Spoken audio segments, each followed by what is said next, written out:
Good morning students. आज हम करेंगे टाइप्स ऑफ एड्जॉर्प्शन के बारे में पढ़ेंगे। तो हमारे पास दो टाइप्स के एड्जॉर्प्शन होते हैं, एक फिज़ोसॉर्प्शन होता है और एक केमिकोसॉर्प्शन होता है।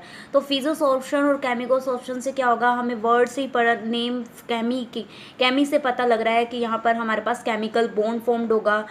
ठीक है, केमिकल रिएक्शन से रिलेटेड होगा।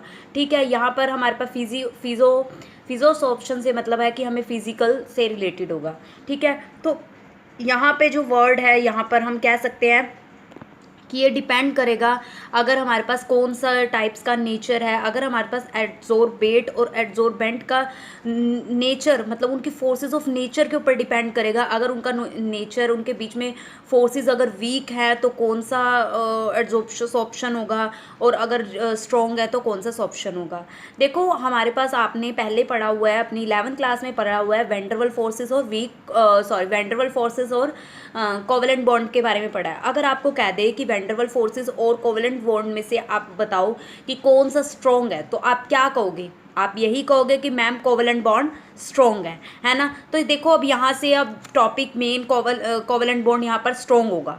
ठीक है, ये मेन आपको कोवेलेंट जो बॉन्ड स्ट्रॉन्ग होगा दैट इज केमिकोसॉर्प्शन होगा।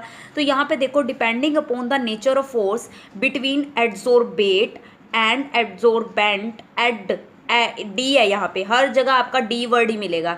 Adsorbent, adsorption of two type. Adsorption मतलब डिपेंड करेगा अगर एड्जॉर्बेट यानी कि ये जो एड्जॉर्बेट और एड्जॉर्बेंट के बीच में फोर्स ऑफ अट्रैक्शन वीक है तो आपके पास फिज़ोसॉर्प्शन है। अगर एड्जॉर्बेट और एड्जॉर्बेंट के बीच में फोर्सेस ऑफ अट्रैक्शन जो है वो स्ट्रॉन्ग है तो वो आपकी क्या होगी, केमिकोसॉर्प्शन होगा। तो देखो, यही लिखा हुआ है, बेट और एड्जॉर्बेंट के बीच में जो अगर फोर्सेस ऑफ अट्रैक्शन वीक है, यहाँ क्या है, फोर्सेस ऑफ अट्रैक्शन अगर हमारे पास क्या है वो वीक है, दैट इज ये क्या है हमारे पास, क्या है, फिज़ोसॉर्प्शन है। अगर एड्जॉर्बेट और एड्जॉर्बेंट के बीच में फोर्सेस ऑफ अट्रैक्शन जो है हमारी स्ट्रॉन्ग है तो हमारे पास केमिकोसॉर्प्शन होगा। ठीक है, यानी कि यहाँ पर केमिकल बॉन्ड फॉर्म्ड हो रहा है। ये जो स्टडी किया था, ये किसने स्टडी किया था, ये पूरा एड्जॉर्प्शन का तो टाइप्स ऑफ एड्जॉर्प्शन है तो एक अमेरिकन साइंटिस्ट ने, अमेरिकन केमिस्ट ने स्टडी किया था। तो आगे बढ़ने से पहले मैं आपको एक बताती हूँ, हमने कल लास्ट क्लास में पढ़ा था जब आपके पास अब हम एड्जॉर्प्शन की बात कर रहे हैं। एड्जॉर्प्शन क्या है, एड्जॉर्प्शन कौन सा फॉर्मूला था, सरफेस फिनोमिना है। तो देखो, ये एक सरफेस फिनोमिना आ गया, सरफेस के ऊपर हमारे पास ये पार्टिकल पड़े हुए हैं।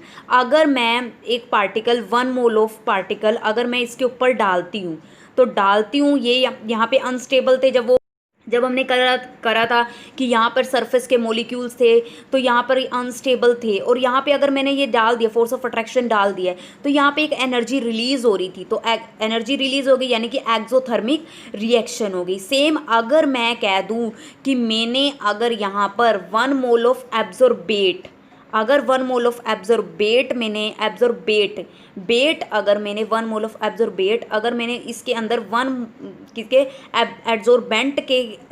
एब्जॉर्बेंट पे डाल दिया है तो हमारे पास जो एनर्जी, जो हीट निकलेगी, जो हम उसे क्या कहेंगे, हीट जो निकलेगी उसे हम हीट ऑफ एड्जॉर्प्शन बोलेंगे। तो देखो, यहाँ पर डेफिनेशन है, heats of adsorption, it is the amount of heat evolved when 1 mole of an adsorbate is adsorbed किसके ऊपर कर रहे हो, on the surface of absorbent. तो ये क्या होगा, आपके पास जो हीट इवोल्ड होगी, ये देखो हीट जो इवोल्ड हुई है उसे हम हीट्स ऑफ एड्जॉर्प्शन बोलेंगे।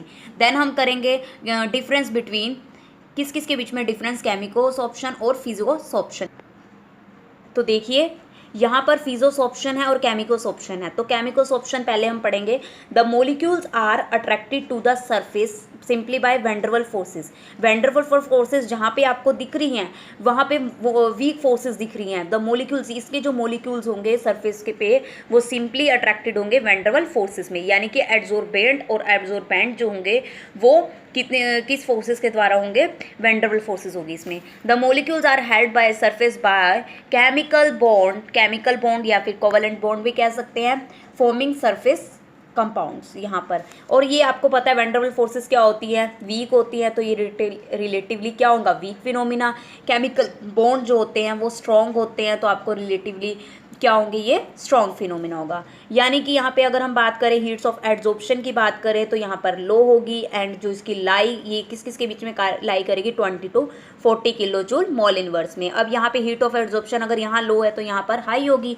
Heat of absorption is high laying in range of 40 to 200 ये। It is reversible. रिवर्सिबल कैसे है, अब वीक फोर्सेस है, जैसे मान लो कि मैंने एक पेन ले लिया, ये पेन है, ठीक है, ये पेन रख दिया मैंने यहाँ पे, एक मिनट बेटा, ये पेन रख दिया, पेन की ये क्या है, कैप है, ये पेन है, ये क्या है, ये है, मान लो ये एब्जॉर्बेट है, ठीक है, ये बेट है और ये बेंट है।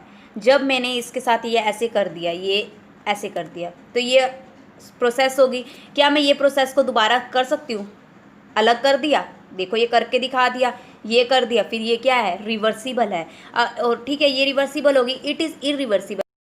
It is irreversible. ये इरिवर्सिबल कैसे होगी, देखो अगर एक केमिकल बॉन्ड बन गया है तो वो ब्रेक करना उसको पहले तो बहुत ही मुश्किल हो जाएगा। ये इरिवर्सिबल है, दोबारा से फॉर्म बहुत मुश्किल से होगा, हो ही नहीं पाएगा। तो ये क्या है, it is irreversible.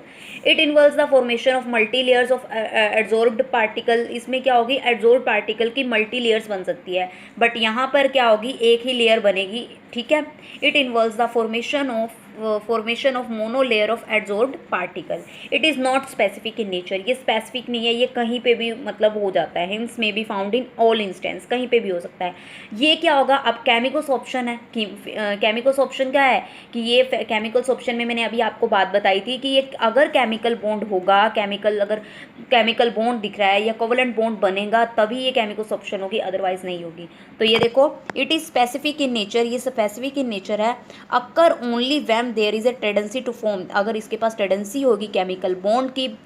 Chemical bond किस किस के बीच में बनाएगा, बिटवीन एड्जॉर्बेट के बीच में और एड्जॉर्बेंट के बीच में, पार्टिकल्स के बीच में, ठीक है। और अगर मान लो 7 पॉइंट है इसका, it occur appreciably at low temperature, low temperature के ऊपर रिएक्ट करेगा, ठीक है। ये मैं अभी आपको उसका पॉइंट डिटेल में अभी बताती हूँ। It occur at all temperature but extend of adsorption increase with rise in temperature. ये तो है सभी, मतलब ये ऑल टेम्परेचर पे राइज कर सकता है, बट ये क्या है, लो टेम्परेचर पे है। देखो अगर मान लो कि मेरे पास लकड़ी है, लकड़ी को मैंने अगर पानी में डाल दिया, ठीक है, लकड़ी को मैंने पानी में डाल दिया तो वो क्या होगी, गीली हो जाएगी। तो ये क्या होगी, मतलब गीली होगी, हो गई गीली। जब मैं उसको लकड़ी को बाहर निकालूंगी तो क्या है, अगर मैं इसको टेम्परेचर, अगर मैंने टेम्परेचर दे दिया, बाहर दे दिया, धूप में रख दिया, तो यानी कि टेम्परेचर ज़्यादा हो गया।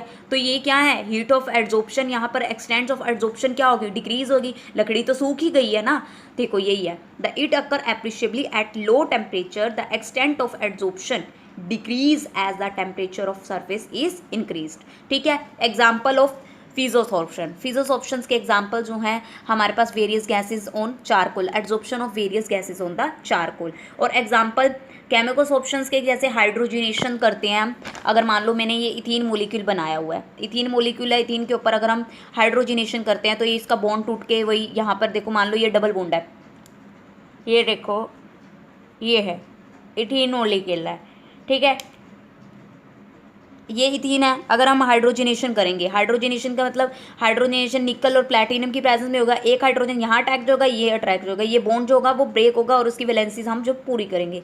तो केमिकोसॉर्प्शन क्या है, हाइड्रोजन ऑन द निकल और एक्सेट्रा, मतलब ये हाइड्रोजनेशन में भी होगा, ठीक है। और जो अब नेक्स्ट टॉपिक है वो है हमारे पास फैक्टर अफेक्टिंग द एड्जॉर्प्शन। कौन से फैक्टर्स अफेक्ट करते हैं, तो आज हम ये, वैसे तो 4 फैक्टर्स हैं बट आज हम डिस्कस करेंगे सिर्फ ओनली 1 फैक्टर, ठीक है। नेचर ऑफ एड्जॉर्बेंट, एड्जॉर्बेंट का नेचर कैसा होगा, nature of adsorbate, temperature, pressure, ये 4 फैक्टर्स के ऊपर डिपेंड करेंगे। बट हम आज किसका ये डिस्कस कर रहे हैं, first nature of adsorbent. Adsorbent का नेचर कैसा है, देखो अब आपके पास नेचर ऑफ एड्जॉर्बेंट, आपको पता है एड्जॉर्प्शन क्या है, एड्जॉर्प्शन का ही पार्ट है। अगर जितना ज़्यादा आपका एड्जॉर्प्शन है, एड्जॉर्प्शन क्या होती है, एड्जॉर्प्शन एक कौन सा फिनोमिना है, सरफेस फिनोमिना है। ये डिपेंड करेगी, जितना आपका ज़्यादा सरफेस एरिया ज़्यादा होगा उतनी ही आपकी रेट ऑफ एड्जॉर्प्शन क्या होगी, ज़्यादा होगी।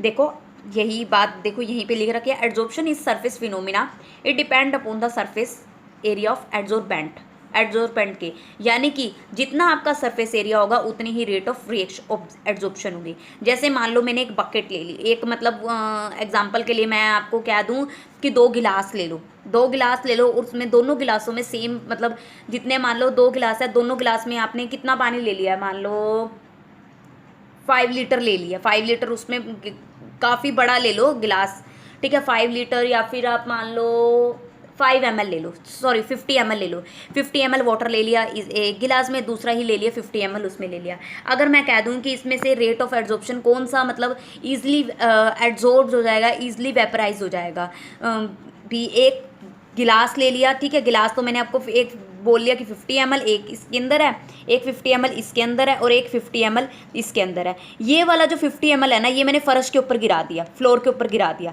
ठीक है। अब मैं कह दूं ये ए बीकर है, बी वाला तो ये फर्श के ऊपर आ गया। अगर मैं इनमें से कह दूं कि आपको ईजिली एड्जॉर्ब कौन सा हो जाएगा, तो आप कहोगे मैम ये हो जाएगा ईजिली। क्यों, कैसे? क्योंकि ये जल्दी से हीट क्या होगा, जल्दी से एड्जॉर्ब कर लेगा, अपनी तरफ एड्जॉर्ब कर लेगा। तो इसमें क्या होगी, हीट्स ऑफ यही है कि जितना ज़्यादा आपके पास, और यहाँ पर सरफेस एरिया ज़्यादा होगा, ठीक है, और यहाँ पे जो सरफेस एरिया बिल्कुल ही वो होगा, तो जितना आपका वही सरफेस एरिया के ऊपर डिपेंड करेगा, जितना ज़्यादा आपका सरफेस एरिया होगा उतना ही ज़्यादा ईजिली ऑब्जॉर्व कर देगा। अगर आपको कह दे रफ सरफेस और स्मूथ सरफेस के अंदर अगर हम आपको कह दे कि किसका रेट ऑफ एड्जॉर्प्शन ज़्यादा होगा, तो आप क्या कर सकते हो, स्मूथ सरफेस का, ठीक है।